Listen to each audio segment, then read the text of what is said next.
La lutte impitoyable pour le pouvoir s'appuie sur l'abolition de l'argent liquide. Le gouvernement américain est l'un des acteurs influents de l'accélération de la suppression de l'argent liquide dans le monde.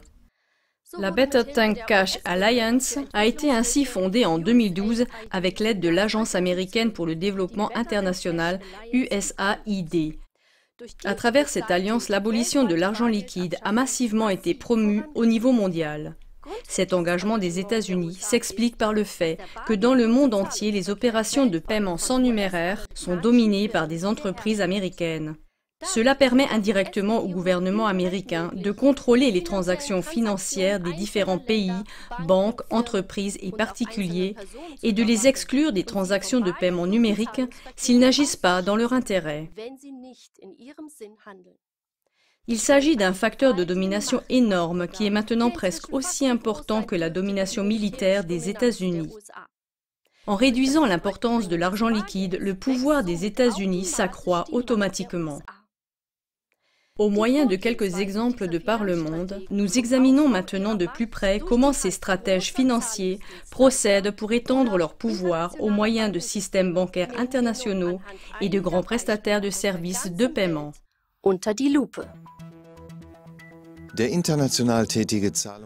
Le prestataire de services de paiement international Visa a mis en œuvre des grands moyens pour évincer les paiements en espèces. Ainsi, avec un budget allant jusqu'à 500 000 $, Visa veut soutenir des bars, cafés et restaurants des États-Unis s'ils n'acceptent plus d'argent comptant. Visa a également tenté d'inciter le gouvernement bulgare à abaisser en 2 étapes le plafond des paiements en espèces à environ 500 €. Les chiffres des États-Unis montrent qu'il s'agit d'une véritable question d'intérêt économique. En 2018, les paiements par carte de crédit ont généré à eux seuls des coûts de 90 milliards de dollars. La majeure partie de l'argent a été payée par les clients et est allée dans les poches des prestataires de services de paiement sans argent liquide. Mais ce ne sont pas les seules conséquences d'une éviction grandissante de l'argent liquide. L'évolution dramatique de la situation en Grèce donne une idée des conséquences de l'abolition des espèces. Là-bas, les citoyens sont assujettis à des pénalités fiscales s'ils payent trop peu par carte ou par virement. Et les commerces sont pratiquement obligés de conclure des contrats avec des entreprises comme Visa. L'argent liquide stocké à domicile doit également être signalé aux autorités et est confisqué si son origine ne peut être prouvée. Et ici, les intérêts de 2 domaines vont de pair, ceux des prestataires de services de paiement et ceux des systèmes bancaires internationaux. Dans ce qui suit, il devient clair que ces domaines s'imbriquent comme les engrenages d'un mouvement d'horlogerie afin de prendre le contrôle de toutes les ressources financières jusqu'à la propriété privée.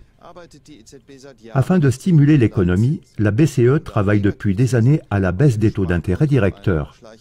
Étant donné que les taux d'intérêt négatifs sur les comptes d'épargne équivalent à une dépossession sournoise, les investisseurs peuvent éviter une perte de valeur en retirant leur argent.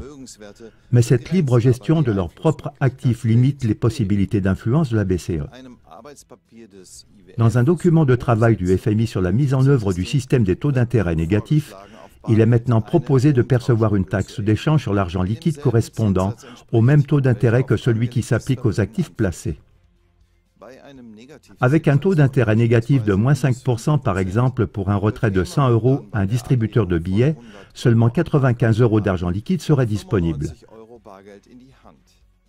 Avec pour conséquence que l'attrait pour l'argent liquide en tant qu'épargne et moyen de paiement s'effondrerait radicalement et que la voie vers une suppression définitive de l'argent liquide serait dégagée.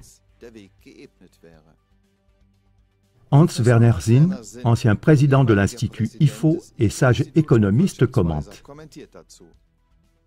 si la BCE veut abolir l'euro liquide, l'Allemagne doit réintroduire le mark. L'argent liquide est un élément important de liberté. L'argent, c'est du libre arbitre matérialisé. Il a donc 10 fois plus de valeur pour l'homme qui a été dépossédé de son libre arbitre. Fjodor M. Dostoïevski, écrivain russe. Fjodor M. Dostoïevski, russischer Schriftsteller.